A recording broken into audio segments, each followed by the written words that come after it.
Hi guys! It's your financial coach and I got a question. Mag 5 years na ako nagbabayad ng BDO Life Money 8 Secure Plus.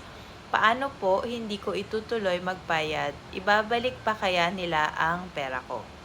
So the answer is no.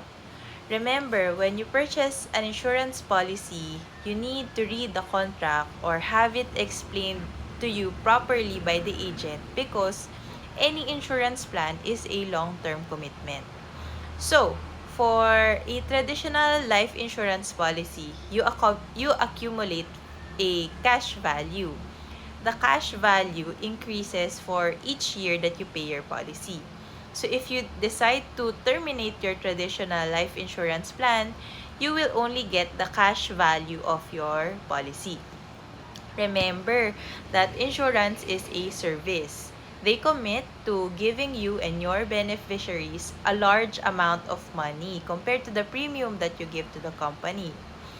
So they commit to give you a large amount of money when an accident, illness, or death happens.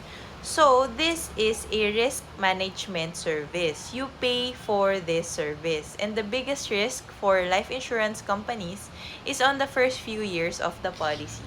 As people realize the importance of insurance far too late, so some people do not declare their medical conditions when they purchase an insurance plan.